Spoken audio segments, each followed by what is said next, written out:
남편 김범주는 수갑을 찬 채 고개도 들지 못한 채 끌려갔다. 그가 마지막으로 외친 말은 억울함도 아니고 사과도 아니었다. 개주야, 이건 아니잖아. 우리 가족끼리 이러면. 하지만 그 목소리는 누구에게도 닿지 않았다. 그 옆에서는 그의 내연녀가 고개를 숙인 채 얼굴을 가리고 있었고 그 뒤편에는 시어머니 최명자와 시누이 김서진이 계단에서 멍하니 서 있었다. 그러나 이 장면에서 가장 충격적인 사람은 따로 있었다. 사람들 모두가 휠체어를 밀며 나타날 거라 생각했던 그 여자가 아무런 도움 없이 또렷한 걸음으로 그들 앞을 지나쳤기 때문이다. 그리고 바로 그 시점에서 이야기는 거슬러 올라간다. 차혜주가 10살이던 날에 부모를 잃던 그 사고, 하반신 마비라 불리던 시간, 그리고 모든 걸 빼앗기며 살아야 했던 결혼 생활까지. 모든 파국은 오늘 터진 것이 아니라 그들이 끝까지 눈치채지 못했던 그날부터 쌓이고 있었다. 이야기 시작 전 구독과 좋아요는 큰 힘이 됩니다. 비가 내리던 초겨울의 국도 위, 차량은 젖은 아스팔트의 반짝임 속을 조심스럽게 미끄러지듯 나아가고 있었다.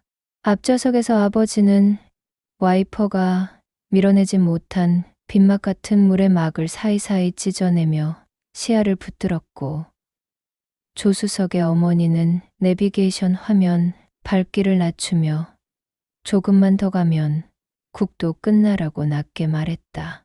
뒷좌석에는 담요를 덮은 어린 차혜주가 몸을 옆으로 기울인 채 잠들어 있었다. 차창 밖으로 스쳐가는 가로등 불빛이 물속에서 깜박이는 등불처럼 일렁였고, 라디오는 잡음이 섞인 날씨 예보를 반복했다. 그날은 눈이 아닌 비가 내리는 계절의 경계였고, 도로 위의 모든 바퀴는 자신이 밟는 길의 깊이를 알지 못한 채 지나가고 있었다. 사고는 예고가 없었다. 커브에 진입하기 전 차혜주의 아버지가 브레이크를 한 번 그리고 두 번 나눠 밟았을 때 타이어는 고분고분하게 속도를 낮추는 대신 젖은 노면 위를 스케이트처럼 미끄러졌다. 차체가 가볍게 흔들렸고 흔들림은 곧 제어의 실패로 번졌다. 어머니의 여보라는 비명과 동시에 전조등이 어둠과 비 사이를 헤집었고, 강철이 서로 문질러지는 유리가 깨질 때 잔인한 맑음이 한꺼번에 방 안전등처럼 번쩍였다. 차는 가드레일을 들이받은 뒤 한 번, 그리고 두 번 회전하며 옆으로 넘어졌다. 좌석 벨트가 어깨를 찍어 눌렀고 공기 주머니가 폭발하듯 얼굴 앞에서 부풀어 올랐다. 기계가 고통을 대신 내지르는 소리 경적의 울음이 뒷소리와 뒤섞여 길게 이어졌다. 정적은 늦게 찾아왔다. 차혜주는 무언가에 꾹 눌린 듯한 가슴의 답답함을 느끼며 눈꺼풀을 간신히 떴다. 시야는 뒤집혀 있었고 위아래의 구분은 의미가 없었다. 차창 밖으로는 비가 여전히 떨어지고 있었고 그 빗방울 하나하나가 유리 파편 위에서 반사되어 별처럼 깜박였다. 어머니의 손은 닿을 듯 닿지 않았고 아버지의 팔은 운전대와 한 몸처럼 굳어 있었다. 이름을 부르는 소리는 없었다. 대신 멀리서 가까워지는 사이렌과 젖은 땅을 급히 밟는 발자국 소리. 누군가의 여기요.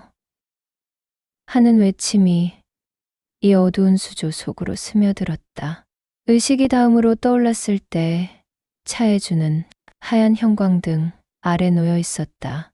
병실의 냄새는 소독약과 비닐, 새로 뜯은 거즈가 섞인 냄새였다. 커튼은 반쯤 닫혀 있었고 그 너머에서 작은 의자에 앉은 누군가가 짧게 한숨을 쉬었다.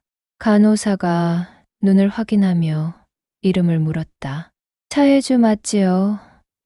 차혜주는 입술을 떼는 대만도 시간을 들였다.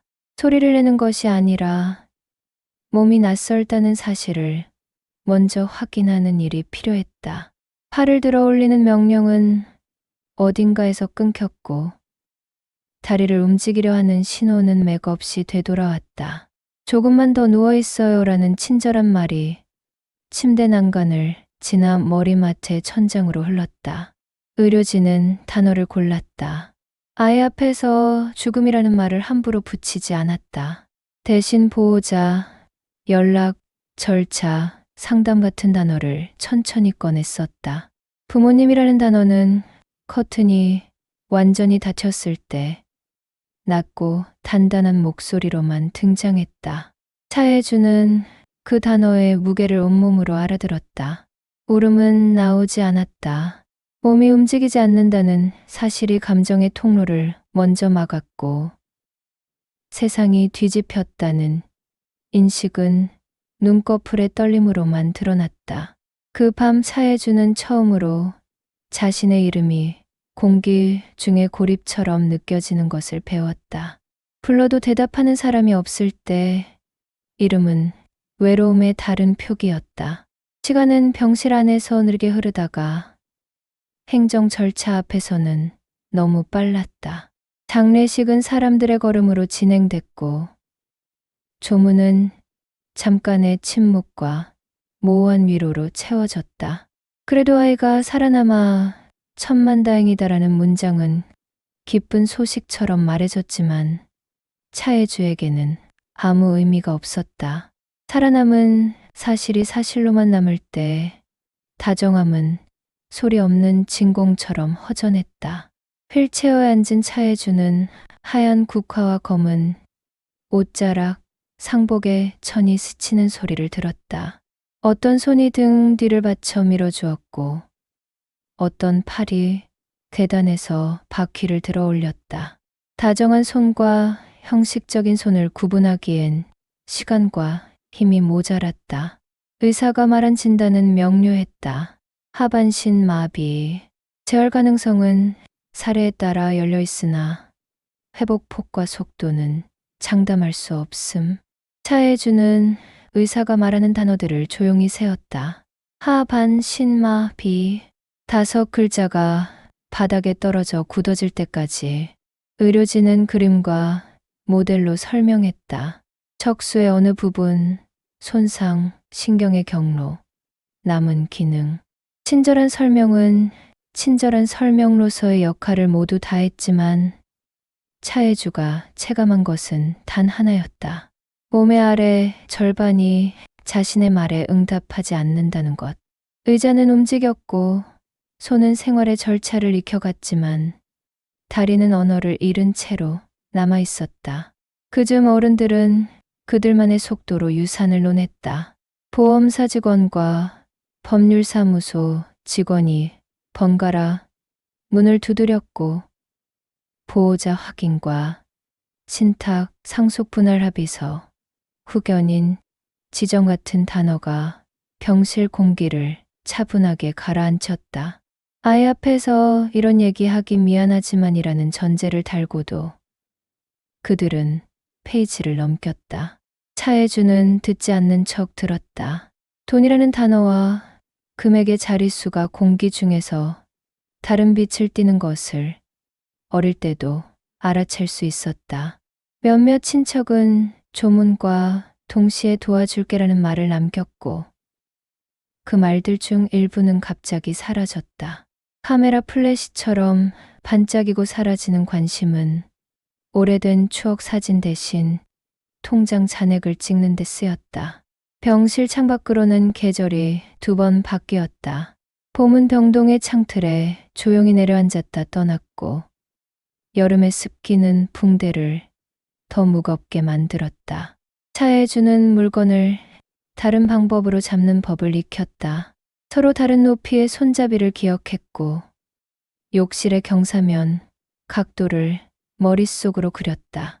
간병인과 간호사는 방향을 알려주었다. 이쪽으로 옮기고 그 다음에 체중을 옮기면 돼요. 말은 쉬웠다. 그러나 몸은 우회로를 새로 만들어야 했다. 신경이 지나가던 길이 끊겼을 때 사람은 다른 경로를 찾아야만 살았다. 학교로 돌아가는 길은 더 조용했다. 휠체어 바퀴는 운동장 흙먼지를 싫어했고, 비가 내리는 날에는 교실 복도에 작은 물자국을 남겼다. 몇몇 친구는 눈에 띄게 친절해졌고, 몇몇은 눈에 띄게 멀어졌다. 선생님은 우리 모두가 배려해야지라고 말했지만, 배려는 숙제처럼 제출되다가 어느 날부터 채점 대상에서 빠졌다. 차해주는 벽을 등지고 앉아 사람들의 표정을 읽는 법을 배웠다. 동정과 불편함은 닮은 얼굴을 한다. 호기심과 걱정은 같은 질문으로 시작한다. 괜찮아? 그 질문은 대부분 답을 기다리지 않았다. 사춘기가 시작될 즈음 차해주는 거짓말을 하지 않는 대신 말을 줄였다. 말이 적을수록 사람들은 스스로의 해석을 채워 넣었다. 차해주는 강하다는 해석은 칭찬처럼 들렸지만 실제로는 방치의 다른 말이었다. 스스로 잘한다는 평가는 돌봄의 손을 거둬들이는 명분이 되었다. 도움을 청하면 고마움을 빚으로 계산하는 사람이 있었고, 아무 말도 하지 않으면 편리하게 있는 이들이 더 많았다. 차해주는 도움을 요청하는 법과 요청하지 않는 법을 동시에 익혔다. 제때 도움을 구해야 머머지지 않는다는 사실과 아무에게도 기대지 않아야 무너지지 않는다는 사실을 같은 속도로 배웠다. 유사는 숫자였다. 숫자는 온도를 갖지 않았다. 그러나 숫자를 둘러싼 사람들은 온도를 지녔다. 서늘하거나 뜨겁거나.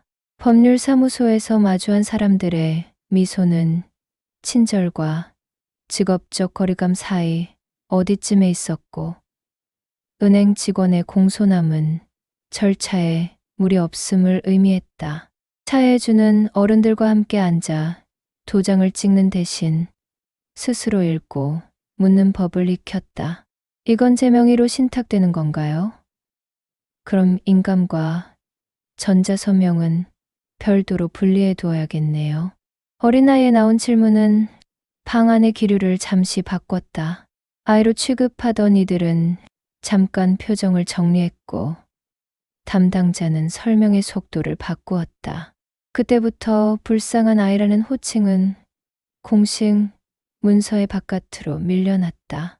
고등학교에 진학했을 때 차해주는 학교보다는 병원과 기관에 더 익숙했다.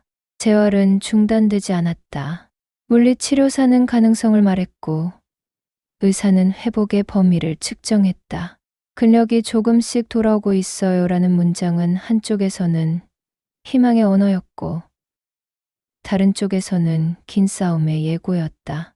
차해주는 절망을 경계했다. 희망과 절망은 둘 다 흐트러진다. 흐트러짐은 방심으로 이어졌고, 방심은 실수를 부른다. 실수는 몸을 다치게 하고, 몸의 작은 균열은 시간이 지나 커다란 금이 된다. 차해주는 작은 균열을 메우는 기술을 배웠다. 무리하지 않는 것, 반복을 견디는 것, 혼자서도 할 수 있도록 도구를 맞추는 것. 친척들은 점점 연락을 줄였다. 몇몇은 명절에만, 몇몇은 소식이 필요한 순간에만.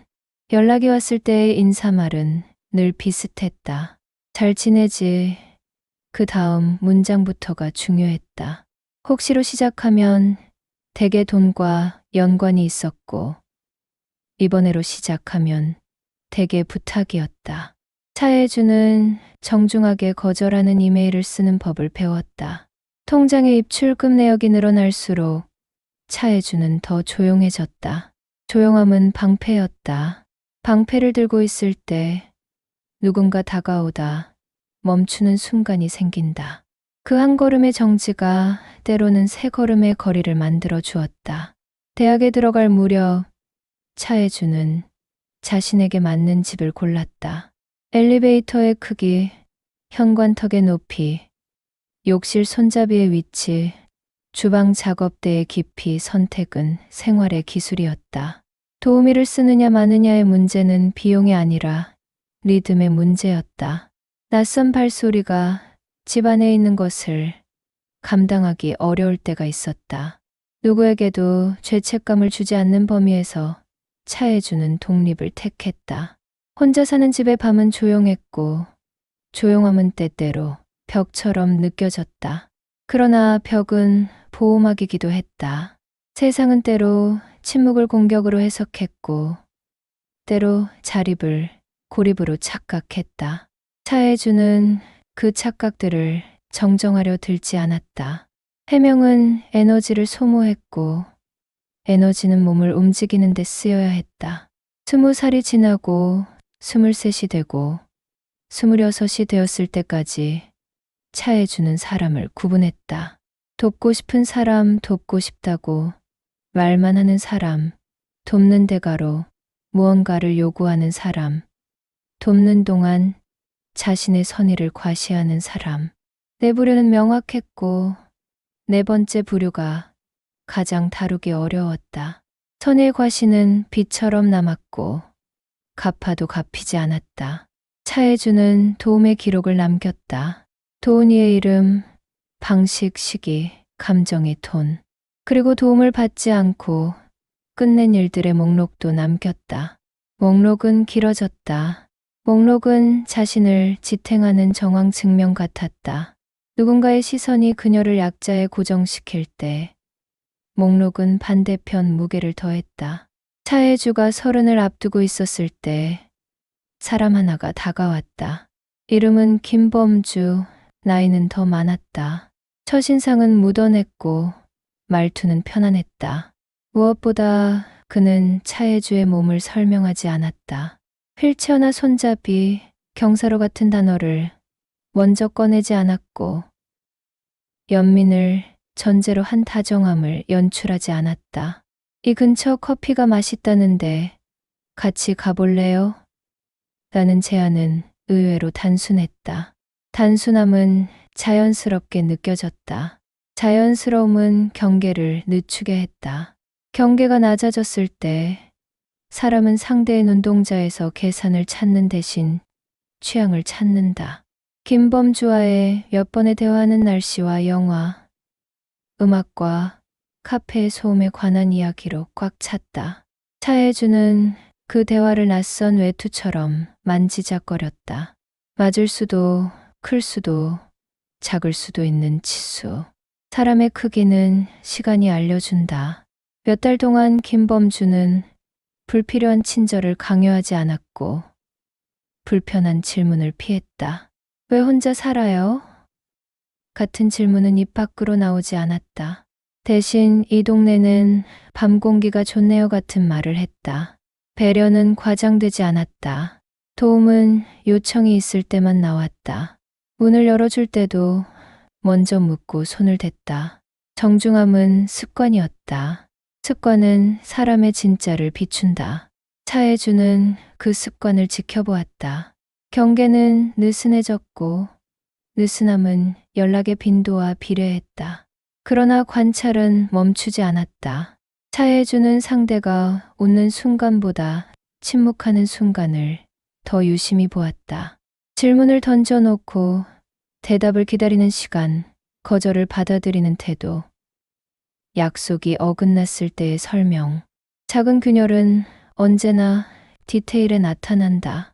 김범주의 디테일은 귀찮아하지 않는 친절과 자기 이야기를 과시하지 않는 절제였다. 그 절제는 차혜주에게 편안함을 줬다. 편안함은 시간을 늘린다. 시간은 신뢰의 다른 단어였다.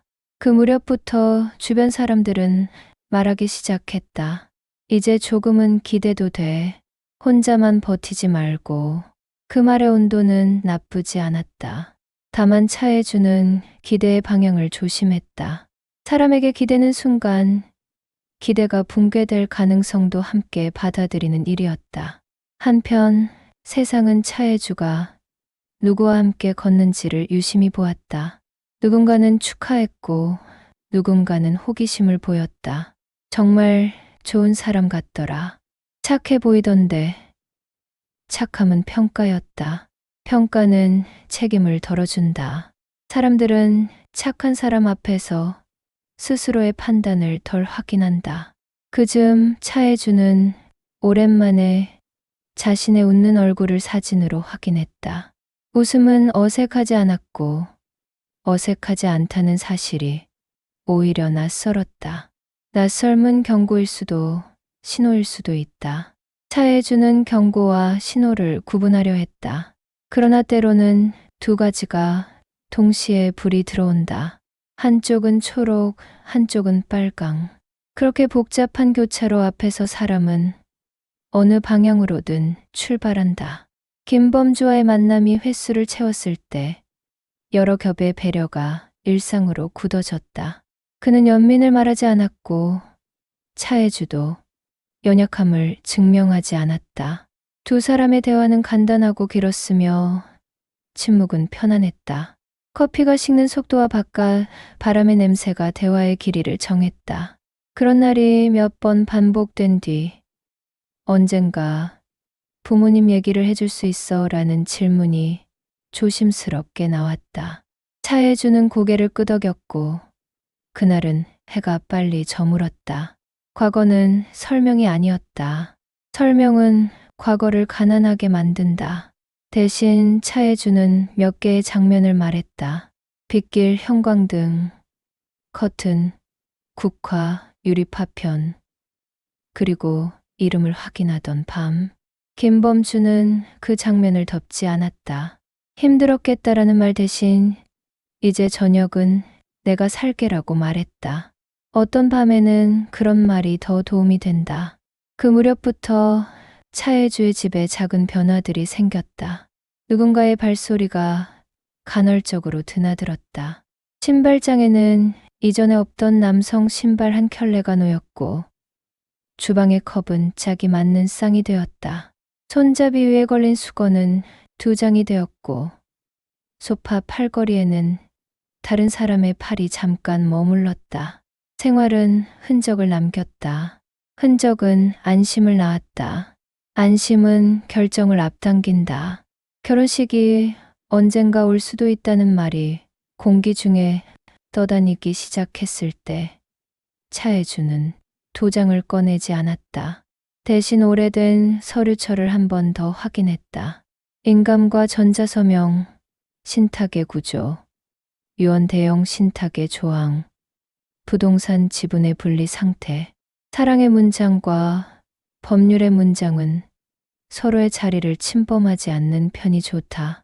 차혜주는 그 원칙을 잊지 않았다. 그럼에도 결혼이 가까워지는 건 사실이었다. 사람들은 축하의 말을 준비했다. 명절과 모임의 주제가 생겼다. 드디어라는 말이 회전목마처럼 돌았다. 그 드디어는 기다림의 완료형이었고 누군가에게는 결말처럼 들렸다. 그러나 차혜주에게 결혼은 결말이 아니었다. 하나의 장면이 다음 장면으로 넘어가는 편집점. 편집점은 화면을 전환하지만 배우는 그대로다. 카메라가 바뀌어도 인물은 계속 연기한다. 차혜주는 그 사실을 알고 있었다. 그리고 그때까지는 김범주가 같은 화면 안에서 자연스럽게 움직이는 배우라고 믿고 있었다. 결혼을 앞둔 어느 날 밤 차혜주는 창가에 앉아 도시의 불빛을 길게 바라봤다. 도로 위의 차들은 규칙적으로 멈추고 규칙적으로 움직였다. 신호는 질서였고 질서는 안전이었다. 그러나 누군가의 신호는 가끔 고장난다. 고장난 신호 앞에서 운전자는 자신의 감각을 믿고 가거나 멈춘다. 그날 차혜주는 유난히 오래 앉아 있었다. 앉아 있는 동안 과거의 장면들이 한 번씩 스쳐갔다. 비유리 형광등 국화, 그리고 이름을 여전히 부르는 목소리들. 모든 장면의 끝에서 차혜주는 현재를 바라보았다. 현재는 조용했다. 조용함은 오해를 부른다. 그러나 조용함이 언제나 나쁜 것은 아니다. 조용함은 준비의 다른 이름일 때가 많다. 그 밤 이후 결혼 날짜가 정해졌다. 예식장은 크지 않았다. 규모는 중요하지 않았다. 중요한 것은 좌석 배열과 동선, 접근성, 그리고 휠체어의 회전 반경이었다. 담당자는 친절했다. 여기서 돌면 됩니다. 차혜주는 고개를 끄덕였다. 김범주는 옆에서 어색하지 않은 미소를 지었다. 사진사가 몇 장의 예행 연습 샷을 찍는 동안 두 사람은 같은 프레임에 들어갔다.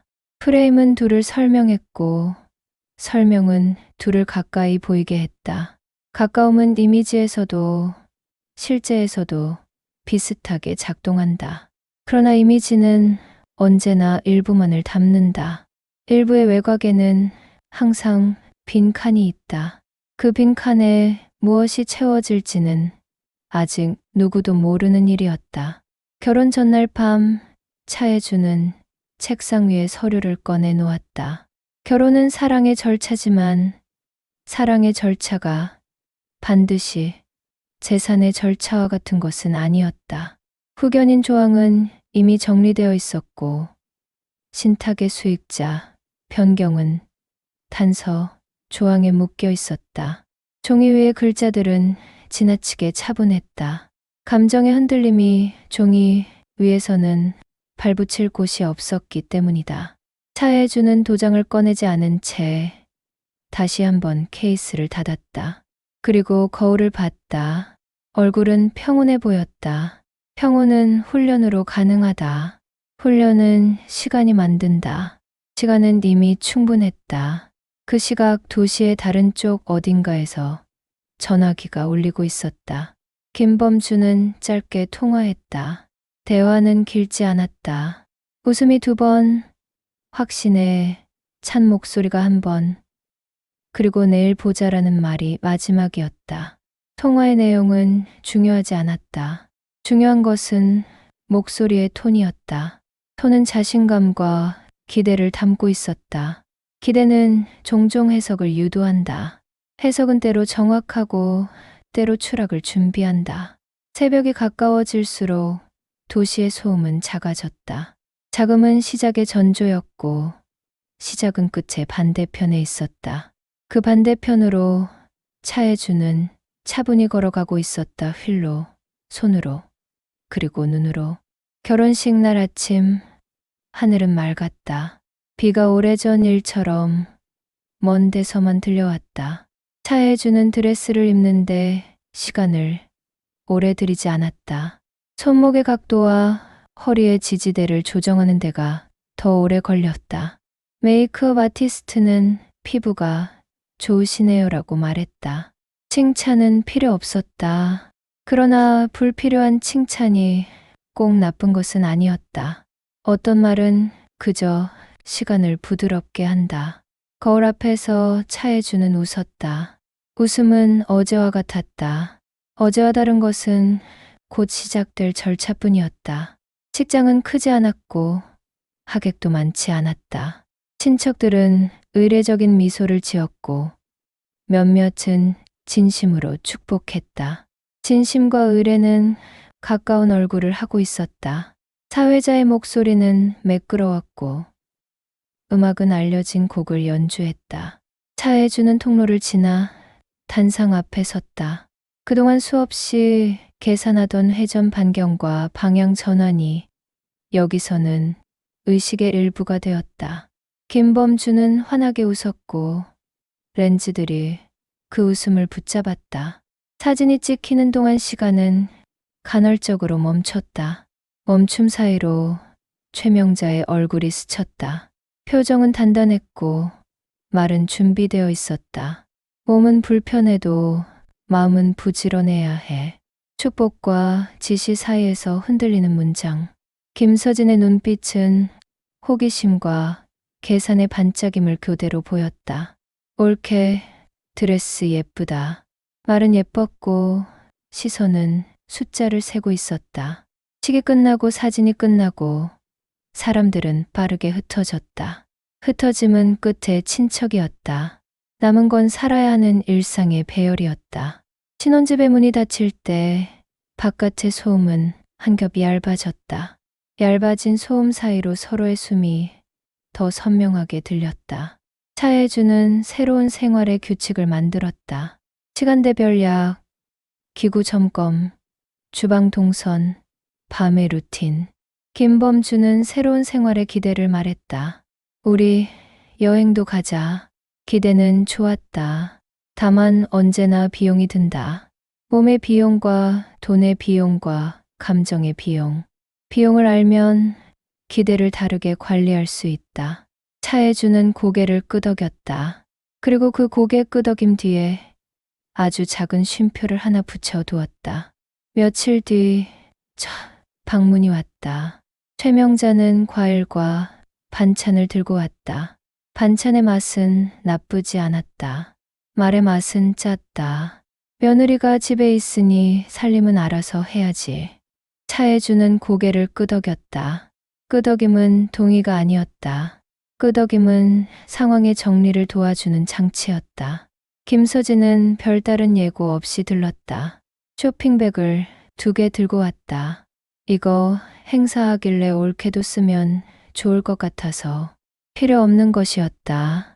필요 없다는 말을 정중하게 하는데도 기술이 필요했다. 고마워. 잘 쓸게. 말은 정중했고 표정은 해석을 거부했다. 해석을 거부하는 표정은 기대를 줄인다. 기대가 줄어들면 요구도 줄어든다. 적어도 그 순간에는. 그날 밤 차혜주는 작은 공책을 꺼냈다. 공책에는 지출 내역이 아니라 문장들이 적혔다. 오늘의 표정, 오늘의 요청, 오늘의 단어. 표정은 시간을 말했고 요청은 관계의 구조를 드러냈다. 단어는 의도였다. 가족, 교리, 당연. 세 단어는 자주 등장했다. 세 단어가 한 문장에 동시에 들어오면 대개 결론은 돈이었다. 차혜주는 공책을 덮었다. 덮인 공책은 침대의 옆 서랍의 가장 밑칸으로 들어갔다. 그 위에는 구급약과 핸드크림, 그리고 오래전 병실에서부터 함께 온 작은 인형이 놓였다. 인형은 역할이 없었다. 역할이 없다는 사실이 오히려 좋았다. 시간이 조금 더 흘렀을 때 김범주는 사업 이야기를 꺼냈다. 이야기는 길었다. 계획은 구체적이었고 숫자는 낙관적이었다. 초기 투자만 있으면 금방 회전돼. 내가 조금만 도와주면 차혜주는 미소를 지었다. 미소의 온도는 변하지 않았다. 변하지 않는 온도는 사람을 안심시킨다. 안심은 말을 더 길게 만든다. 길어진 말 속에서 필요한 정보들이 흘러나왔다. 계약서의 구조, 파트너의 이름, 보증의 위치. 차혜주는 고개를 끄덕였고 그날 밤 공책에 몇 개의 고유명사를 옮겨 적었다. 고유명사는 지도였다. 나중에 그 지도가 필요해질지 아닐지는 그때 가서 결정하면 된다. 최명자는 가끔 전화했다. 몸은 어때? 라는 질문 뒤에는 늘 이번 주에 뭐 좀 해줄 수 있니? 가 붙었다. 부탁은 요청의 형식을 하고 있었지만 거절을 고려하지 않는 어조였다. 안 그래도 내가 있는 게 얼마나 다행인지 몰라. 감탄은 칭찬이 아니라 인용구처럼 반복됐다. 인용은 현실을 단단하게 만든다. 단단한 문장 앞에서 거절은 불손으로 보일 위험이 컸다. 차혜주는 형태를 바꿨다. 거절 대신 시간을 미뤘다. 미루는 동안 사람들은 스스로 다른 방법을 찾았다. 다른 방법을 찾는 동안 도리가 아니다라는 말은 줄었다. 줄어든 말의 자리에는 새로운 말이 들어왔다. 그래도 며느리 덕에 산다. 고맙다는 말은 없었다. 대신 덕분이라는 말이 있었다. 덕분은 책임의 변형이었다. 김서진은 자주 연락했다. 메시지는 짧고 잦았다. 언니, 이번에 진짜 마지막. 내가 다음 달에 정리되면 바로. 오빠한테는 말하지 말아줘. 비밀은 요구의 장식이었다. 장식은 설득력을 높였다. 차혜주는 답장을 늦게 보냈다. 늦게 보내는 동안 메시지는 몇 번 더 쌓였다. 쌓인 메시지는 부탁의 온도를 급하게 만든다. 온도가 급하면 말은 실수한다. 실수는 본심을 드러낸다. 본심은 나중을 위한 좋은 기록이 된다. 차혜주는 답장을 보냈다. 네. 한 글자는 동의가 아니었다. 한 글자는 다음 장면을 열어두는 여백이었다. 그 전부터 차혜주는 집 안 조명의 밝기를 낮췄다. 밤에는 벽에 기대어 앉아 있었다. 앉아 있는 동안 방의 사물들이 차례로 자리 확인을 했다. 탁자, 소파, 싱크대, 창문. 모든 것의 위치와 익숙했다. 익숙함은 사람을 방심시킨다. 차혜주는 방심을 두려워했다. 방심은 기억을 흐리게 만들고 흐릿한 기억은 나중에 증명하기 어렵다. 그래서 차혜주는 작은 습관을 만들었다. 날마다 같은 시간에 같은 것들을 같은 방식으로 본다. 반복은 지루하지만 지루함은 변수를 줄인다. 변수가 줄어들면 이상 신호가 더 잘 보인다. 이상 신호는 보통 아주 작은 소리로 온다.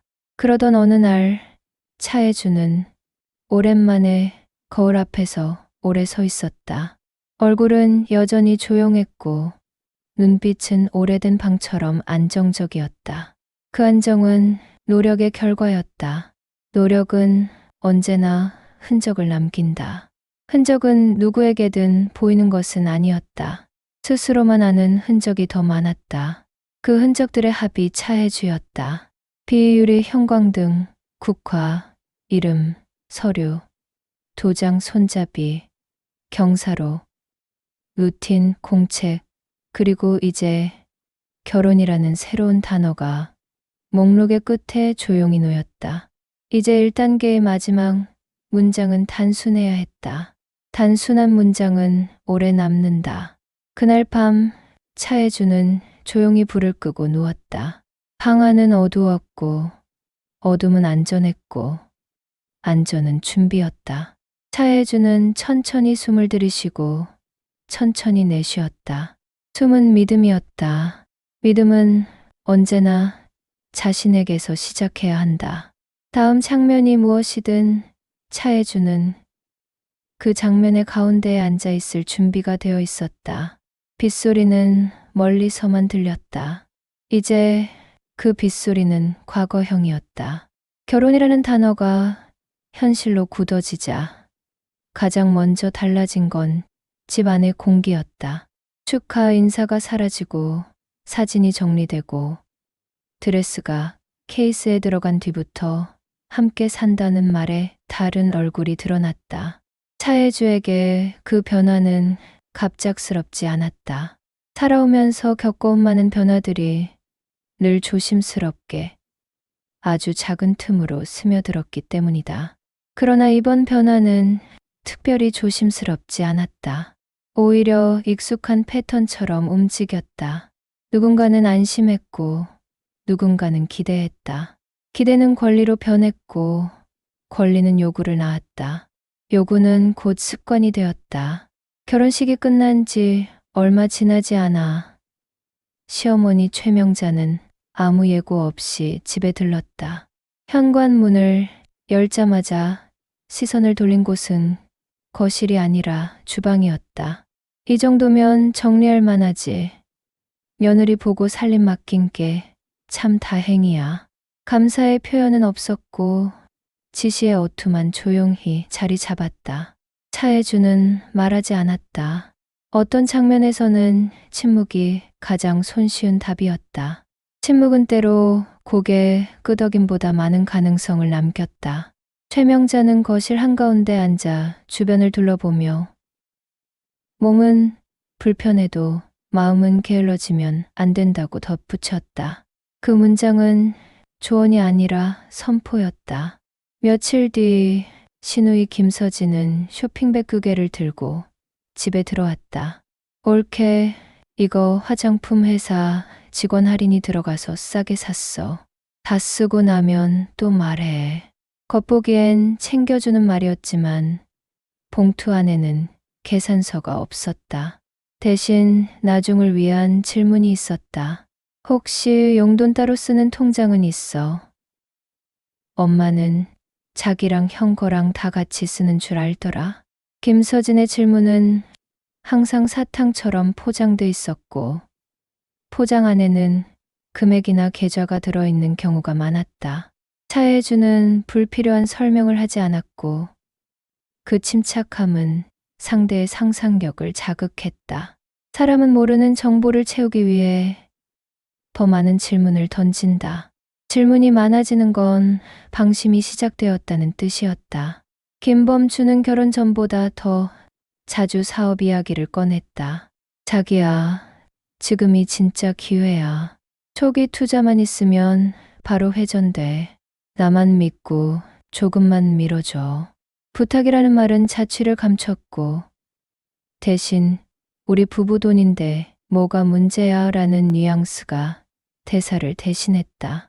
몇 번은 설명했고 몇 번은 목소리를 낮췄으며 어느 순간부터는 자신의 계획을 기정사실처럼 말했다. 조만간 내 명의로 계좌 하나 더 만들 거야. 사업비랑 생활비랑 따로 분리하고 내 쪽이랑 합치면 회계도 훨씬 편해. 차혜주는 고개만 끄덕였다. 그 끄덕임이 찬성이 아니란 사실을 그는 알지 못했다. 사실 알려고 들지도 않았다. 생활비라는 단어는 곧바로 일상의 갈등을 감싸는 포장지가 됐다. 어차피 생활비 내가 다 관리하잖아라는 말은 들은 사람을 빚지게 만들기 위한 말이었고 남편으로서 책임지는 거야라는 말은 자신이 쓰는 돈과 책임의 구분을 모호하게 만들었다. 김범주는 카드 사용 내역을 설명하지 않았고 현금은 자주 사라졌다. 대신 사업 준비라는 말이 영수증의 역할을 대신했다.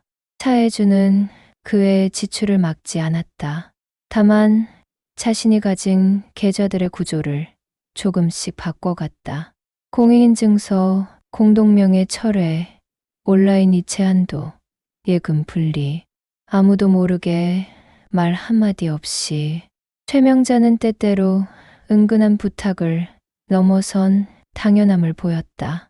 친정은 없으니 명절 상차림은 우리 쪽에서 준비하자. 내가 반찬값은 좀 도와야지. 내가 너 키운 것도 아닌데 이렇게 챙기는 것만 해도 고마워해야 한다. 며느리가 있으면 체면이 서는 법인데 내가 좀 잘해줘야지. 체면이라는 말은 자주 등장했고 체면을 지킨다는 말은 언제나 비용을 전제로 했다. 차혜주는 한 번도 불쾌하다는 표정을 보이지 않았다. 표정을 바꾸지 않는 건 대응의 첫 단계였다. 최명자는 그 무표정을 자기 방식대로 해석했다. 버릇도 없진 않아. 그래도 말 안 하고 돈 쓰는 애는 아니니까. 김서진은 자신이 배려받는 동생이라는 역할을 자연스럽게 받아들였다. 오빠의 아내에게 기대고 엄마에게 기대고 상황에 기대며 그러면서도 체면이라는 단어 앞에서는 늘 손을 털었다.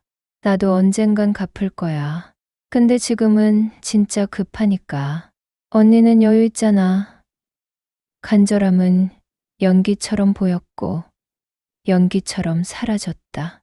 도움을 요청할 때는 눈빛이 젖었지만 계좌번호를 전달받는 순간엔 한 박자 빠르게 평온을 되찾았다. 그때의 표정은 빌리는 사람의 얼굴이 아니라 당연히 받을 사람의 얼굴에 가까웠다. 그러나 차혜주는 그 표정과 말투 그리고 시선을 기록처럼 저장했다. 기록은 공책에만 남지 않았다. 휴대폰의 메모장, 은근히 남겨둔 문자, 통화 내역, 그리고 CCTV가 있는 카페에서 일부러 나눈 대화들. 오빠 돈 말고 언니 돈으로 처리해줘. 엄마한테도 말하지 말고. 이건 진짜 올 게 없었으면 나 망했어. 근데 이건 빌리는 거니까 나중에 말 꺼내면 안 돼. 그런 말들은 스스로 증거가 되었고, 증거는 시간이 지날수록 빛을 발하도록 만들어졌다.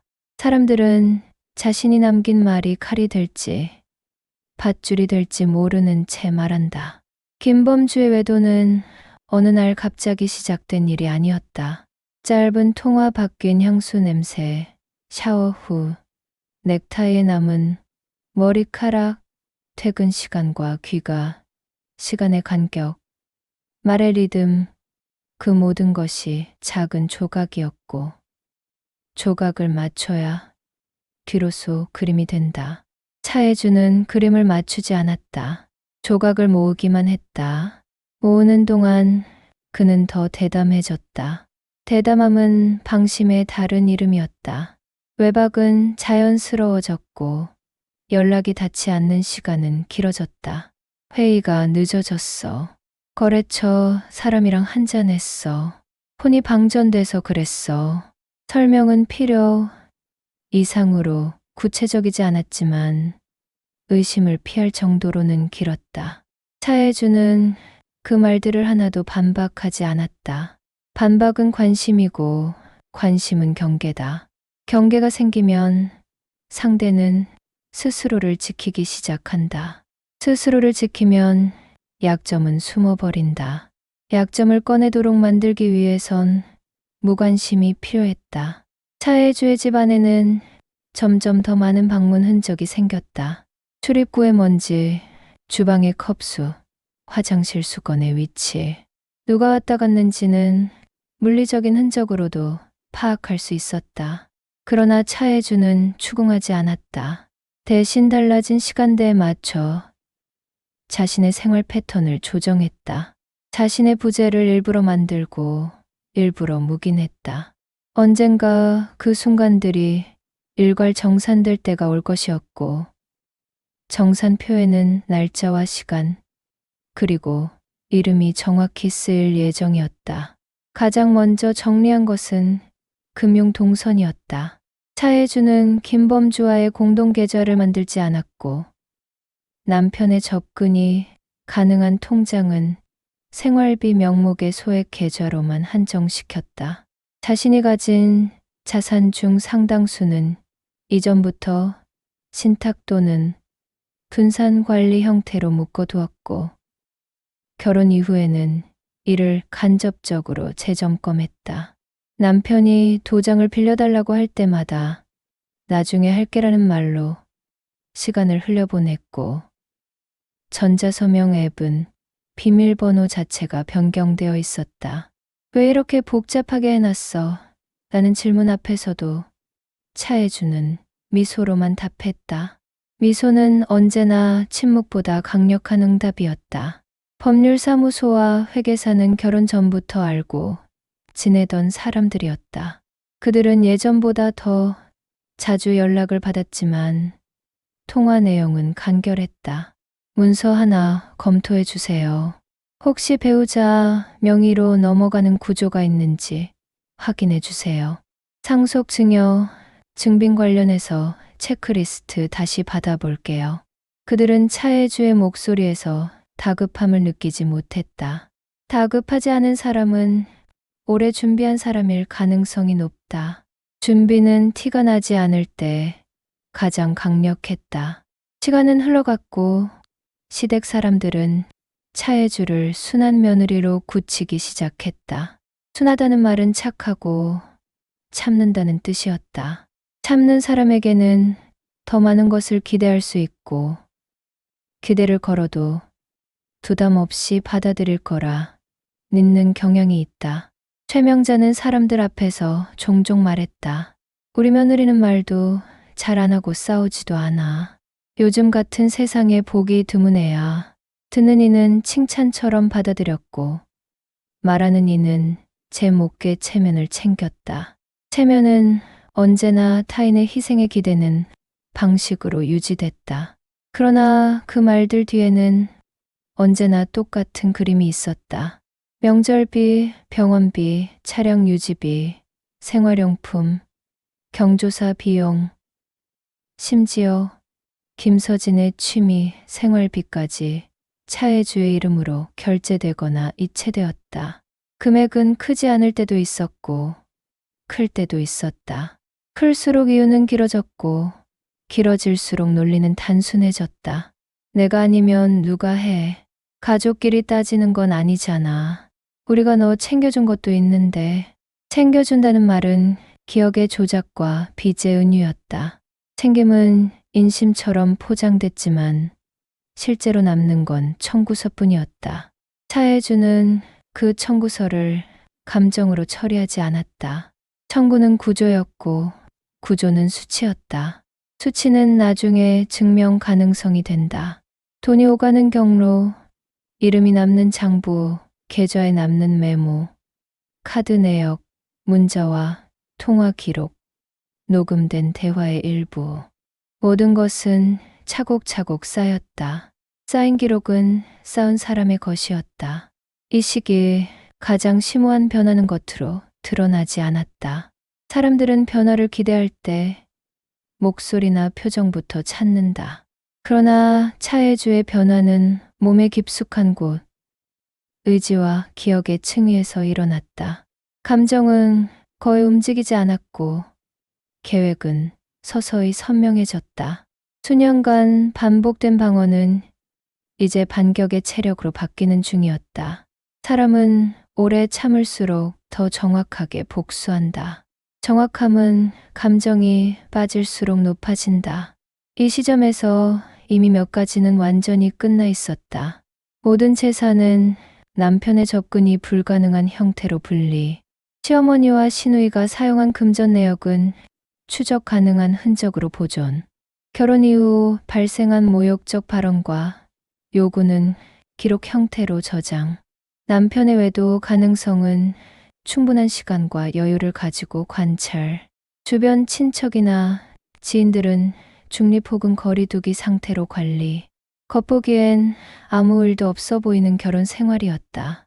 그러나 진짜 아무 일도 없는 쪽은 차혜주뿐이었다.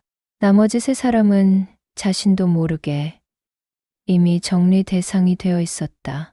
당하는 사람과 준비하는 사람의 차이는 목소리 크기가 아니라 시간과 기억의 깊이에서 갈린다. 차혜주는 오래 기억하는 사람이었고 오래 준비하는 사람이었다. 그리고 오래 준비한 사람은 반드시 정확한 순간을 본다.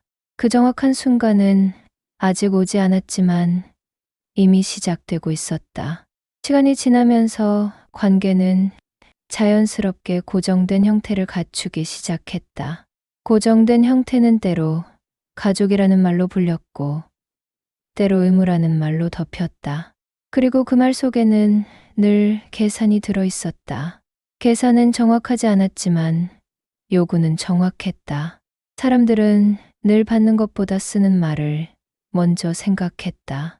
우리가 널 얼마나 받아줬는데라는 말은 사실 우리가 너에게 얼마나 기대할 수 있는지를 의미했다. 최명자는 슬슬 몸이 불편하다는 이유를 무기처럼 사용하기 시작했다. 증명서가 필요하지도 않았다. 통증이나 기력이란 건 누구라도 주장할 수 있는 감정의 영역이었고 주장만으로도 타인을 움직이기에 충분한 힘을 가졌다. 병원 좀 같이 가자. 내가 모시고 가야지. 내가 누구를 믿겠니? 며느리가 있어야 의사한테도 설명하고 하지. 실제로 진료실에서는 말 한마디 섞지 않으면서도 병원비 계산대 앞에서는 자연스럽게 뒤로 물러났다. 차혜주는 아무런 표정도 없이 카드를 꺼냈고 계산서를 챙겨서 따로 보관했다. 최명자도 그것을 이상하게 여기지 않았다. 왜냐하면 그 계산서를 자신이 볼 일이 없다고 확신했기 때문이다. 김서진은 결혼 후 오히려 집에 더 자주 드나들었다. 집에 오면 엄마도 좋아하고 나도 편하니까. 편하다는 말은 언제나 누군가의 희생 위에서만 가능해지는 상태였다. 냉장고의 음식은 자연스럽게 줄었고 전기세와 수도세는 눈에 띄지 않게 늘었다. 그럼에도 그녀는 말했다. 언니가 집 지키는 거 보면 참 든든해. 나도 얼른 결혼해서 이런 집 하나 얻어야지. 그 말은 부러움이 아니라 점유의식에 가까웠다. 누군가는 쓰고 누군가는 채운다. 그 채움이 고마움으로 연결될 거라는 보장은 아무도 하지 않았다. 그리고 김범주는 점점 늦게 귀가했다. 새벽이 넘는 시간에 들어오는 날도 많았지만 그는 변명 대신 자연스러움을 선택했다. 요즘 다 이렇게 살아. 사업하려면 사람도 만나야 되고. 그 말은 습관처럼 반복됐고 차혜주는 대답하지 않았다. 대답하지 않는 사람이 있는 대화는 오래 지속될 수 없다. 그래서 그는 말하지 않거나 묻지 않았다. 묻지 않아도 된다고 믿는 순간부터 방심은 시작된다. 장난처럼 들리던 사업 부상은 어느새 차혜주의 몫으로 정리되기 시작했다. 김범주는 말했다. 내 명의로 대출은 안 나오니까 내 이름 좀 쓸게. 대신 내가 대표로 돼 있어도 실권은 내가 가질게. 어차피 부부 재산은 공동이니까. 이 제안은 부탁이 아니라 통보였고 통보는 늘 본인의 계획을 전제로 했다. 하지만 차혜주는 의도적으로 서류 진행을 늦췄고 필요한 척 하면서도 사인하지 않았다. 몇 주가 지나도 문서는 그대로였고 김범주는 짜증 섞인 웃음을 지었다. 이러다 타이밍 놓친다니까. 그러나 타이밍을 놓치지 않으려는 사람은 그 문서를 자신이 직접 처리했어야 했다. 그가 믿었던 건 타이밍이 아니라 아내였다. 차혜주는 어느 날 일부러 문서를 하나 내밀었다. 이건 내가 확인해 본 거야. 당신 말대로 하려면 여기 숫자부터 다시 조정해야 돼. 그 문서는 실제 사용될 서류가 아니었다. 대신 상대에게 확신을 주기 위한 미끼였다. 미끼를 믿는 순간 사람들은 감시를 멈춘다. 그리고 감시가 사라지면 기록은 더 조용히 쌓일 수 있다. 그 무렵부터 김범주는 돈 이야기를 점점 적게 꺼냈다. 그러나 적게 꺼낸다는 건 포기했다는 뜻이 아니라 다른 경로를 찾기 시작했다는 뜻에 가까웠다. 그의 휴대폰에는 새로운 연락처들이 생겼고 대화 목록은 점점 바뀌었다. 상대의 이름이나 톤은 달랐지만 그가 쓰는 문장은 반복적이었다. 내가 투자받을 자리 하나 알아보는 중이야. 곧 돈 들어올 건데 그 전에 잠깐만 도와줘. 도와달라는 말은 아예 사라졌고 설명은 늘 모호하고 짧았다. 한편 시댁 식구들은 각기 다른 방식으로 연락을 이어갔다. 어머니 최명자 주말에 집에 좀 와. 집안 어른들 만나야지. 시누이 김서진 언니 명의로 통신요금이 나가는 게 더 싸다던데. 내가 쓰는 폰도 같이 묶을까? 남편 김범주 이번에는 신혼부부. 세금 혜택도 있으니까. 내가 서류만 좀 대신 알아봐줘. 나 진짜 정신없다. 요구는 줄어들지 않았고 방식만 조금씩 정교해졌다. 그러나 그와 동시에 차혜주에게서도 변화가 일어났다. 그것은 감정의 폭발이나 눈물 대립 같은 형태가 아니었다. 오히려 정반대였다. 말수가 줄었고 표정이 일정해졌고 생각하는 시간이 길어졌다. 그리고 상대가 자신을 어떻게 해석하는지를 스스로 조정하기 시작했다. 김서진과 마주 앉아 있을 때는 일부러 핸드폰을 무음으로 두고 심지어 어떤 문자에는 답장을 하지 않았다. 그러면 상대는 궁금함과 불안을 섞은 말투로 접근한다. 언니 요즘 왜 이렇게 바빠? 혹시 친정 쪽에 누구 아픈 거 있어?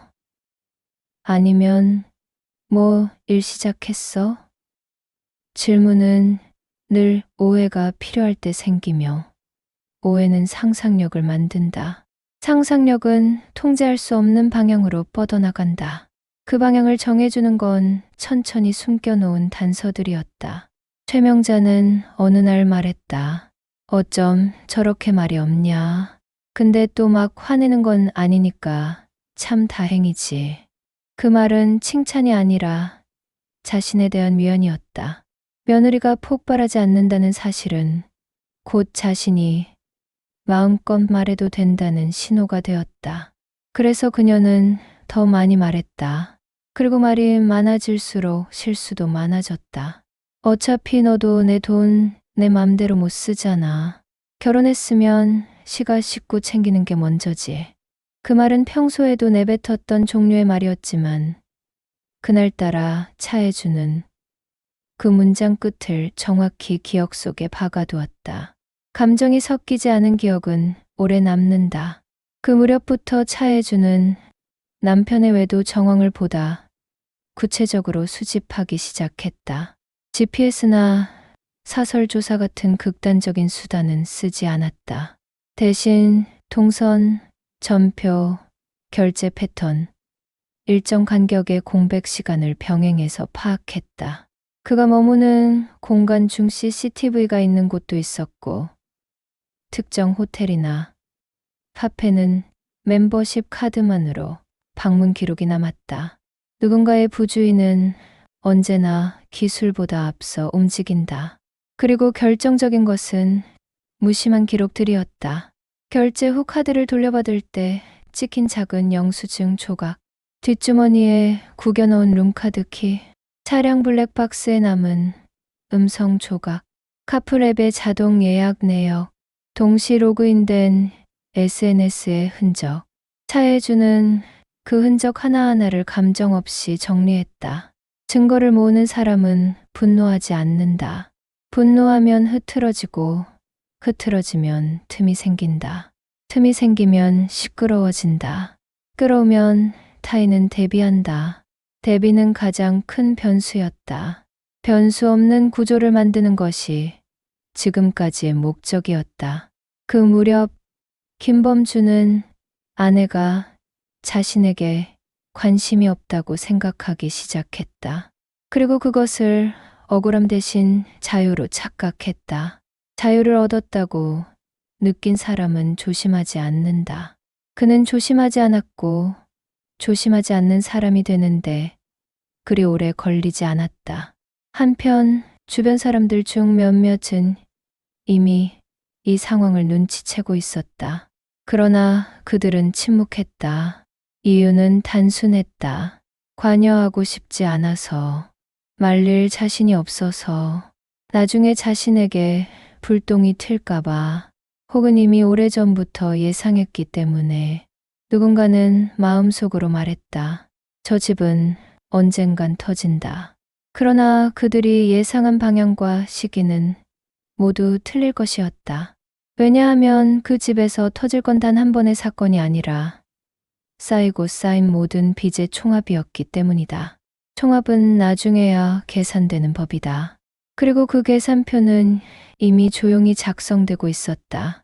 김범주는 어느 순간부터 아예 귀가 시간을 숨기지 않았다.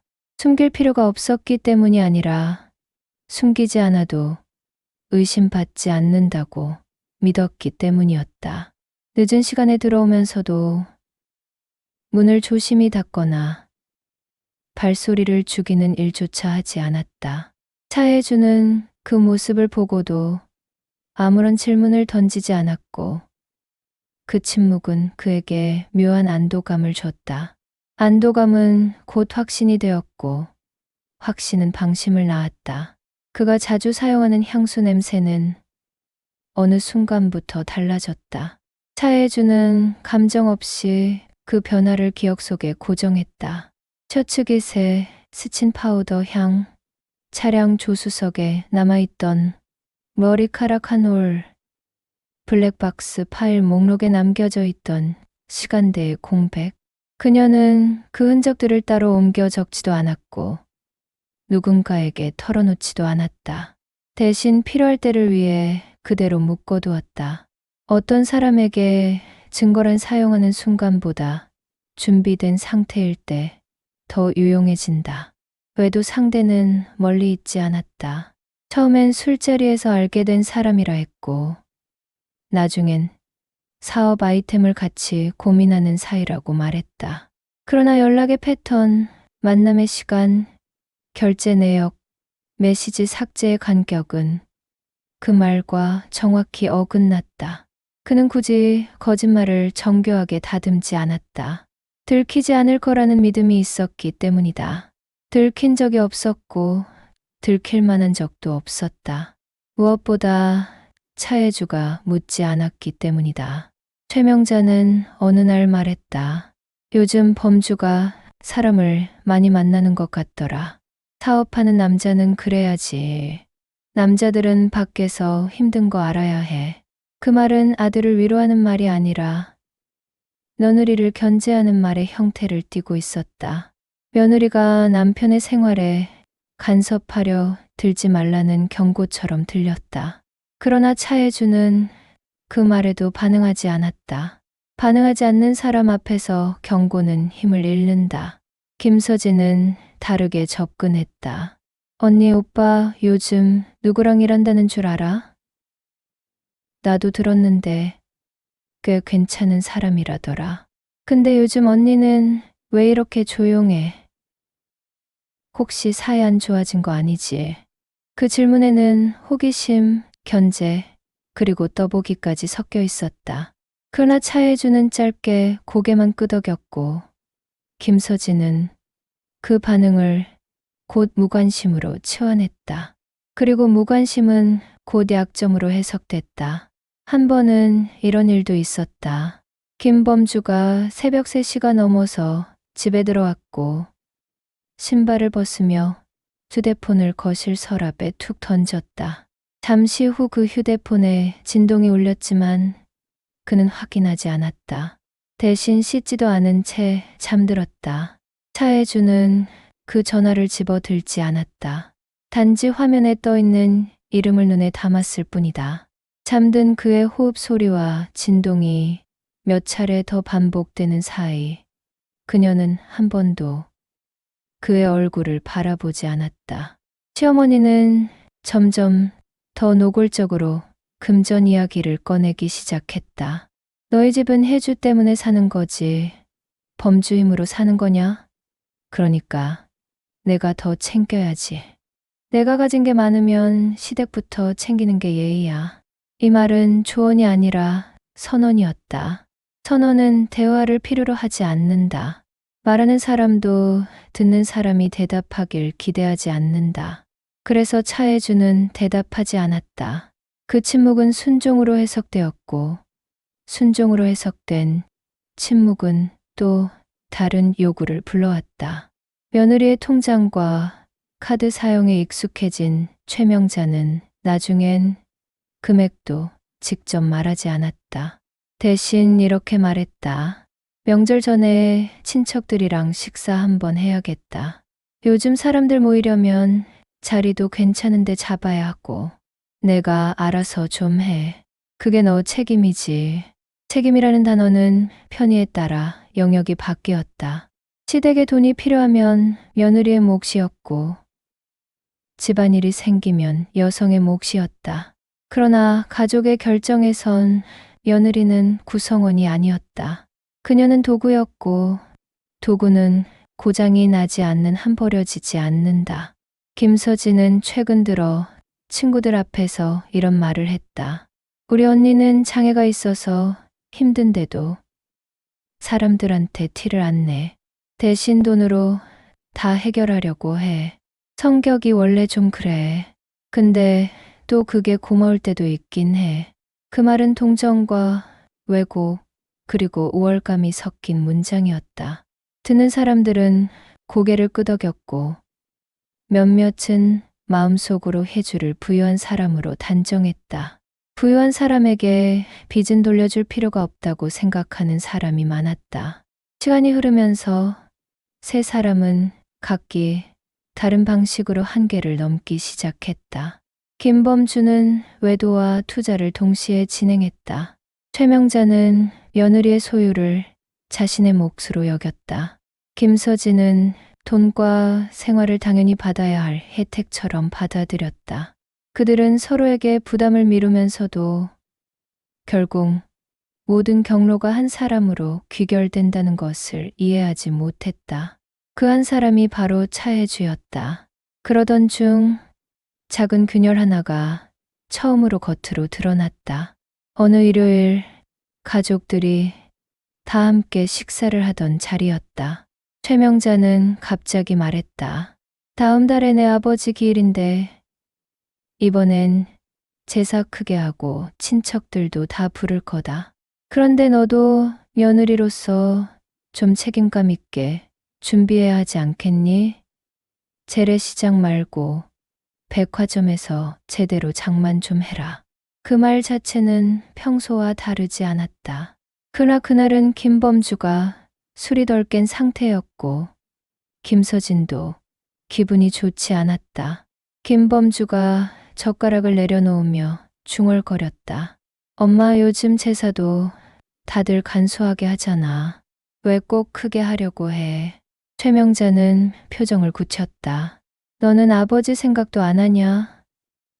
며느리가 있어서 우리가 체면이야 서는 거지. 우리 힘으로 할 수 있을 것 같아? 그 말 속엔 미묘한 분노가 섞였고 그 분노는 차혜주가 아닌 아들에게 향한 것이었다. 김서진이 중간에 끼어들었다. 엄마 말이 틀린 것도 아니지. 근데 요즘 언니도 바쁘잖아. 돈만 낼 게 아니라 준비 같은 건 나도 좀 도와야지. 표면적으로는 거드는 말처럼 보였지만 실제로는 자신이 제사를 준비할 의사가 없다는 암시였다. 결국 다시 책임은 차혜주에게 돌아오는 구조였다. 그러나 그날 예상치 못한 사람이 말을 덧붙였다. 식탁 맞은편에 앉아있던 차혜주가 고개를 들었다. 알겠어요. 필요한 거 목록 정리해 주세요. 그리고 비용은 먼저 계산해 두세요. 나중에 정산할게요. 목소리는 담담했고 표정엔 어떤 감정도 없었다. 최명자는 잠시 말을 잊었다. 김범주는 얼굴을 돌렸고 김서진은 짧게 눈을 찡그렸다.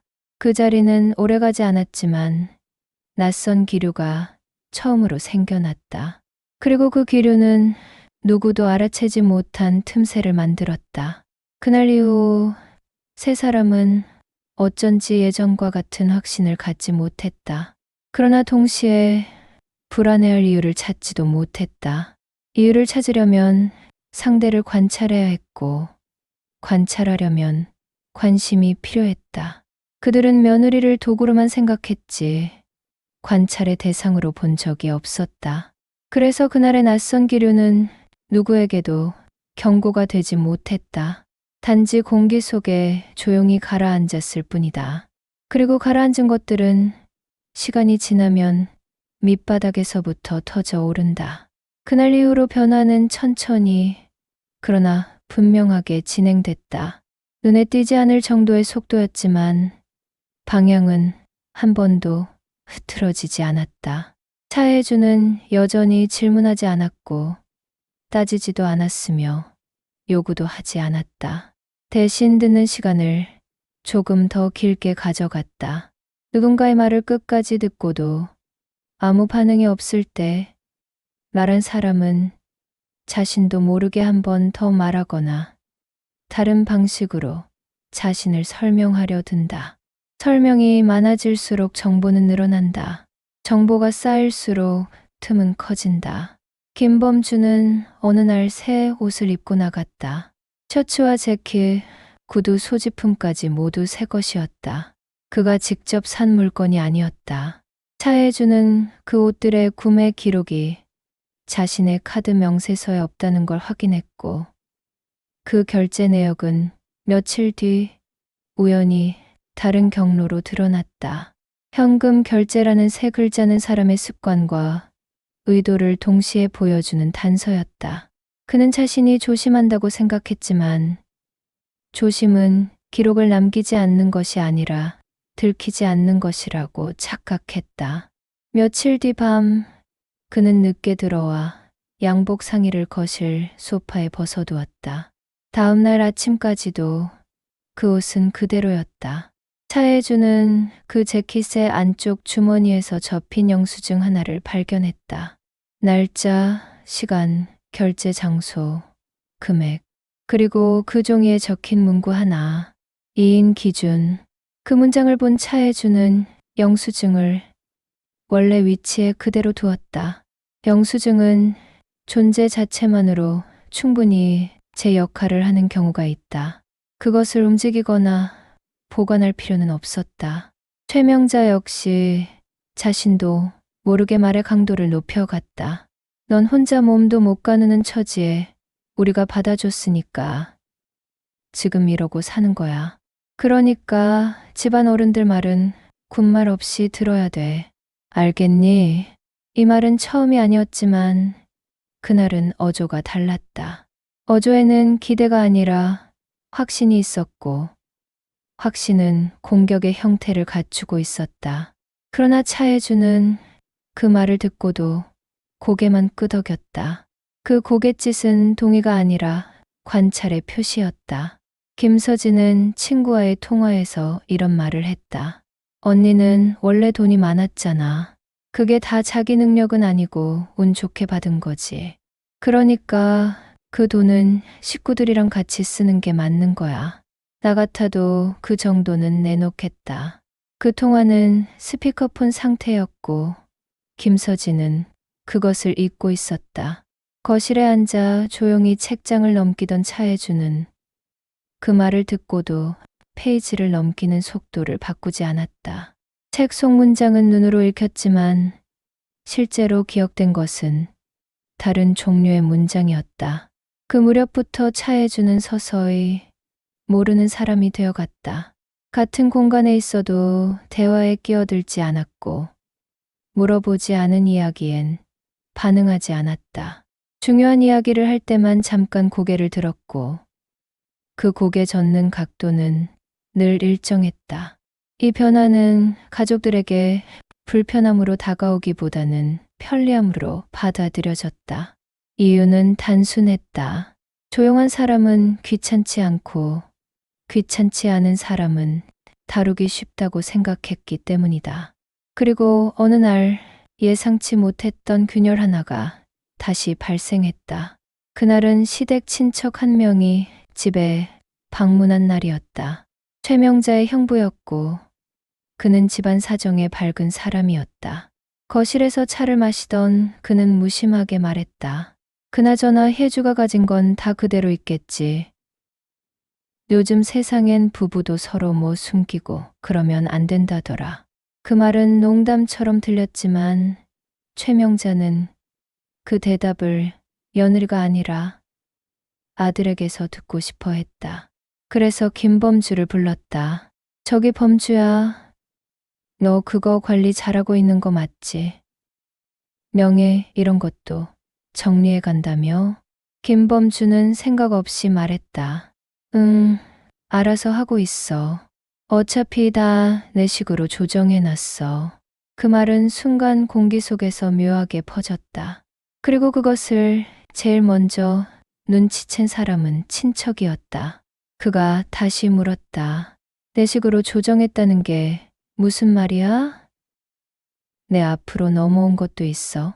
김범주는 그제야 말을 고쳤다. 아니, 아직은 아니고 그냥 그런 준비를 하고 있다는 거지. 그러나 이미 문장은 흘러나왔고 흘러나온 문장은 듣는 사람마다 다른 방향으로 저장됐다. 최명자는 듣고 있다가 이렇게 덧붙였다. 그건 좀 빨리 해라. 나중에 무슨 일 생기기 전에. 며느리 명의가 많으면 귀찮아진다고들 하더라. 그 말은 누구에게 향한 것이 아니라 모두가 들으라는 신호처럼 내뱉어졌다. 그리고 그 말은 조용히 테이블 위에 내려앉았다. 그날 밤 차혜주는 혼자 거실 조명을 낮춘 채 앉아 있었다. 빛은 손끝만 비췄고 방 안의 공기는 조용했다. 무릎 위에는 정리되지 않은 서류, 묶음이 있었지만 그녀는 그것을 넘기지 않았다. 대신 숨을 고르는 듯한 짧은 정적만이 있었다. 정적은 준비의 전조이자 결심의 무게를 가진다. 며칠 뒤 또 다른 상황이 겹쳤다. 김범주는 외도 상대와 함께 있는 모습이 우연히 지인에게 목격됐다. 그 지인은 놀라서 김서진에게 넌지시 말을 흘렸다. 전에 식당에서 봤는데 오빠랑 다른 여자 같이 있더라. 혹시 일하는 사람이야? 김서진은 당황했지만 그 당황은 분노보다 불쾌감에 가까웠다. 그녀는 그 이야기를 곧장 어머니에게 전달했고 최명자는 화를 냈다. 그러나 그 화는 며느리를 위한 것이 아니라 체면을 위한 것이었다. 쓸데없이 사고 치고 다니면 우리까지 욕먹는다. 안 그래도 며느리 돈으로 산다는 소리 듣기 싫다. 그러나 그들 중 누구도 그 사실을 차혜주에게 말하지 않았다. 이유는 단순했다. 며느리는 이미 알 필요가 없는 존재라고 생각했기 때문이다. 알려주지 않아도 된다고 믿었고 감출 필요도 없다고 여겼다. 이미 무력하다고 판단한 사람에게는 숨김조차 사치처럼 여겨진다. 그로부터 며칠 뒤 작은 사건이 하나 더 터졌다. 김범주의 내연녀가 차혜주 이름이 찍힌 카드로 고가의 선물을 결제했다는 기록이 남았다. 금액도 컸지만 더 문제는 결제 장소가 두 사람이 함께 자주 다니던 곳이라는 점이었다. 누가 봐도 의심할 만한 흔적이었지만 김범주는 평소처럼 가볍게 넘겼다. 그냥 급해서 내 카드 쓴 거야. 미안, 다음 달에 채워 넣으면 되잖아. 사과라고 부를 수도 없는 짧은 문장이었고 그는 그 말을 하면서 눈을 마주치지도 않았다. 그날 밤 차혜주는 처음으로 휴대폰을 켰다. 그리고 아주 짧은 메시지를 한 통 보냈다. 받는 사람은 변호사였고 내용은 한 문장이었다. 말씀하신 날짜로 진행해 주세요. 문자를 보낸 뒤 그녀는 휴대폰을 뒤집어 책상 위에 내려놓았다. 그 행위는 결심의 표현이라기보다는 이미 예정된 수순의 실행에 가까웠다. 준비가 끝났을 때 사람은 결심하지 않는다. 그저 시작한다. 그날 이후 집안의 공기는 여전히 평온했다. 아무도 싸우지 않았고 큰 말다툼도 없었다. 그러나 이전과 다른 점이 하나 있었다. 말이 오갈 때마다 차혜주는 이제 듣는 사람의 표정이 아니라 나라는 사람의 숨을 보기 시작했다. 숨은 말보다 정직하고 정직한 것은 언젠가 스스로 드러난다. 이제 곧 숨겨졌다고 믿었던 것들이 하나씩 수면 위로 올라오기 시작할 것이다. 그리고 그 순간은 준비된 이에게만 조용히 찾아온다. 차혜주는 움직이지 않는 사람처럼 보였지만 그건 지금까지 그래야만 했기 때문이었다. 준비가 끝난 사람은 말하지 않고 증거가 충분한 사람은 따지지 않는다.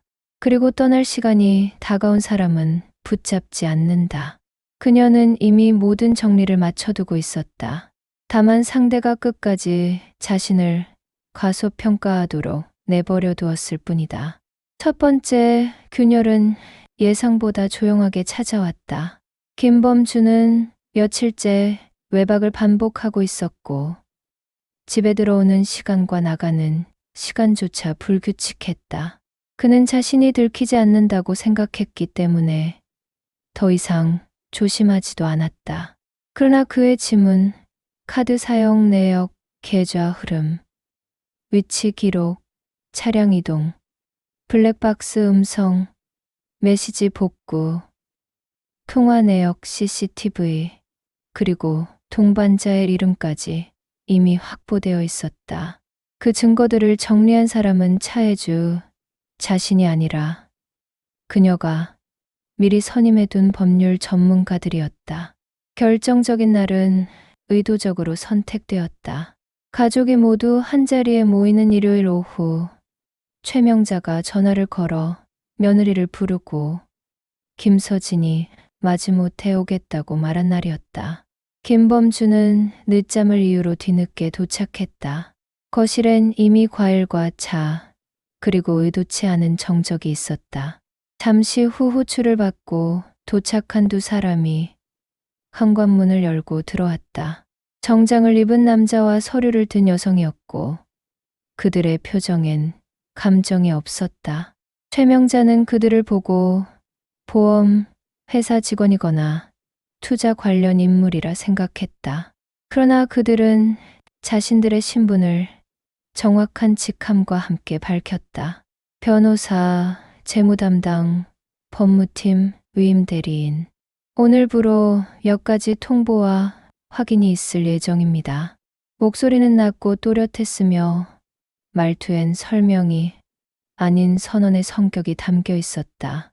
최명자는 당황스러워했으나 바로 말을 꺼냈다. 아니, 무슨 일인데 이 사람들을 데리고 와? 우리 집안일 가지고 뭘 이렇게 해? 그 말은 끝까지 이어지지 못했다. 서류가 식탁 위에 차례로 내려놓였기 때문이다. 첫 번째는 김범주의 외도와 횡령에 관한 고소장 사본이었다. 신용카드 부정 사용, 내역, 명예 도용 정황, 사업, 명목의 사적, 자금 유용, 그리고 특정 인물과의 동반 동선 기록, 날짜, 장소, 금액, 증거물 번호까지 명시되어 있었다. 김범주는 그제야 얼굴을 굳혔다. 그러나 반박할 틈도 없이 두 번째 서류가 뒤따랐다. 두 번째는 차해주 재산의 전면, 분리, 및 상속증여, 차단에 관한 법적 조치 통보서였다. 그녀의 모든 자산은 이미 본가 쪽 신탁과 보호관리 체계로 이동돼 있었고 결혼 중 발생한 어떤 재산도 공동 명의로 간주되지 않도록 처리되어 있었다. 그녀 개인 명의의 부동산, 금융계좌, 주식, 보험, 심지어 상속 예정 자산까지 전부 배우자 및 시가의 간섭과 접근에서 배제되었다는 내용이었다. 세 번째는 최명자와 김서진을 상대로 한 경제적 착취 및 명예훼손, 강요, 지속적 모욕에 대한 인사 소송 예고 통보였다. 통화 녹음, 카드 사용 패턴, 생활비 강제 부담 정황, 며느리에 대한 비방과 허위 발언 기록까지 정리되어 있었다. 김서진이 친구들과 나눴던 대화 중 일부는 문자와 음성 파일로 그대로 첨부됐다. 심지어 시어머니가 지인들에게 퍼뜨린 발언 하나하나도 정리돼 있었다. 최명자는 서류를 집어던지듯 밀치며 소리쳤다. 너 미쳤니? 며느리가 이걸 뭘 어쩌겠다고.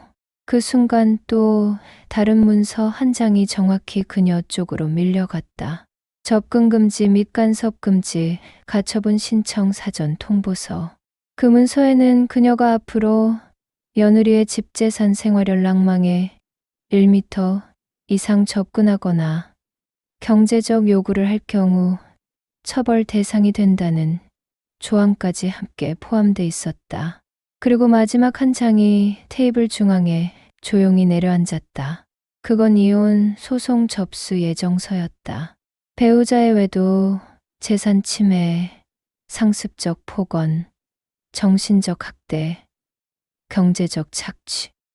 사유는 명확했고 증거는 충분했고 상대는 방심한 지 오래였다. 김범주는 그제야 입을 열었다. 혜주야, 잠깐만 오해야. 우리가 그냥 잠깐. 그러나 그는 지금까지 단 한 번도 그녀의 이름을 그렇게 조심스럽게 부른 적이 없었다. 조심스럽게 부를 이유가 없었기 때문이다. 그 조심스러움은 이미 너무 늦게 도착했다. 차혜주는 그들을 마주보고 앉아 있었지만 시선을 맞추지 않았다. 감정적 언급도 목소리에 떨림도 없었다. 손끝은 안정적이었고 숨은 일정했다. 그녀 앞엔 서류가 아닌 작은 메모 하나만 놓여 있었다. 그 메모에는 단 한 문장만 적혀 있었다. 기다린 게 아니라 지켜보고 있었을 뿐. 현관 벨이 다시 울렸고 이번엔 경찰 관계자가 함께 들어왔다. 상해나 폭력의 현행 사유가 아니라 고소장 접수에 따른 동행 요청이었다. 김범주는 얼굴이 창백해졌고 최명자는 말문을 잃었다. 김서진은 손에 들고 있던 휴대폰을 떨어뜨렸다. 그날 이후로 세 사람은 각자 다른 장소에서 조사를 받았고 각자 다른 방식으로 무너졌다. 최명자는 자신이 며느리에게 해왔던 말들을 기억하지 못한다고 주장했지만 음성 기록은 모든 발언을 정확히 담고 있었다. 김서진은 가족끼리 장난으로 한 얘기라고 항변했지만 녹취 파일과 문자 캡처는 농담의 여지를 허락하지 않았다. 김범주는 내연녀와의 관계뿐 아니라 그녀에게 빼돌린 돈의 흐름까지 모두 문서화돼 있었다.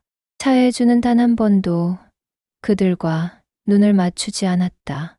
대신 모든 절차를 변호인과 법률 대리인을 통해 조용히 진행했다. 그리고 혼자 살던 집을 정리한 뒤 새로운 주소로 이사를 준비했다. 그 주소는 누구에게도 알려지지 않았고 앞으로도 알려질 일은 없었다. 며칠 후 수술 기록과 재활 보고서가 공식 기관을 통해 인증되었다. 그녀는 이미 1년 전부터 걸을 수 있었지만 그 사실을 알린 적은 없었다. 재활 치료도 외부 사람과 마주치지 않는 방식으로 진행됐다.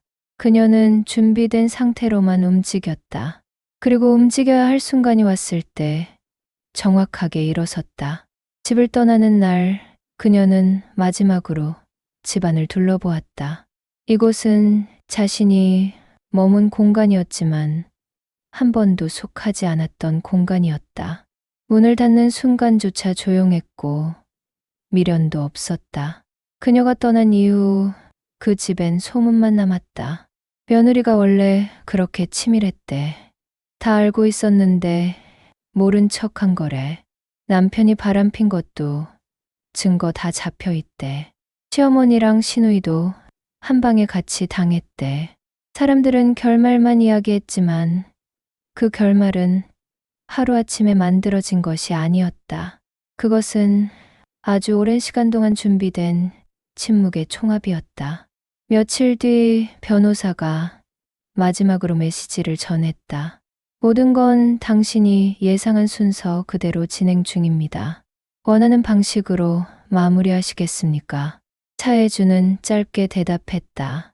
이미 끝났습니다. 그 말에는 분노도 복수도 없었다. 다만 끝났다는 사실만 있었다. 끝났다는 건 파괴가 아니라 정리라는 의미였다. 그녀는 복수한 것이 아니라 버린 것이었다. 버리기 위해 기다린 것이 아니라 버릴 자격을 그들이 스스로 증명할 때까지 지켜본 것이었다. 그리고 새로운 문을 열 때 그녀는 한 번도 뒤돌아보지 않았다.